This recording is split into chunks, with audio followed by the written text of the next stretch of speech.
नमस्कार ताई. सोनटक्के नैसर्गिक शेतीमध्ये आणि सुभद्रा गोपालन केंद्रामध्ये आपलं स्वागत.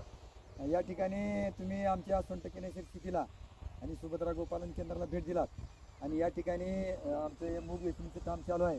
हे प्रत्यक्ष शेतावर येऊन हे पाहणी केलात त्याबद्दल तुम्हाला म्हणजे आमच्या सोनटक्के नैसर्गिक शेतीबद्दल काय वाटतं?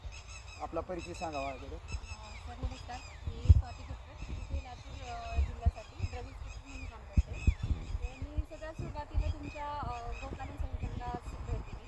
तर तिथं जे गावरान जातीच्या गायी आहेत त्या स्वतःच्या डोळ्याने बघितल्या. त्यानंतर तुमच्या मशिनरीज होत्या तिथं जिथे तुम्ही खत तयार करतात, गावरान काय इंजेक्शन प्रक्रिया करून करतात ते स्वतः बघितलं. आणि त्यानंतर मी इथं जेव्हा भेट दिली आहे तर तुम्ही ह्याच्यावर कसं कसं शेत पिकवतं याच्याबद्दल माहिती घेतली. आणि मला असं वाटतं की तुम्ही खूप चांगलं काम करता. ते लोकांना विषमुक्त अन्न देता आणि ते सगळ्यांनाच म्हणजे आम्हाला तर मिळावंच पण आमच्यासोबत सगळ्यांनाच मिळावं अशी अपेक्षा. आणि सगळ्याच लोकांनी तुम्ही लोकांकडे खरं तर आदर्श म्हणून त्यांनी तुमच्याकडे बघितलं पाहिजे की जसं की लोकांमध्ये गैरसमज आहे की जेव्हा नैसर्गिक शेती करतो तेव्हा कमी उत्पन्न येतं. पण आता मला तुमच्याकडनं येऊन हे माहिती झालं की एवढा फरक पडत नाही ह्याचा. तर लोकांमध्ये अवेअरनेस नाही आहे. तर त्याबद्दल ट्रेनिंग मिळावं काही तुमच्याकडनं पण आणखीन काही ट्रेनिंग देण्यात यावी लोकांना की जो गैरसमज आहे बऱ्याच लोकांमध्ये तो दूर होईल ह्याच्याने.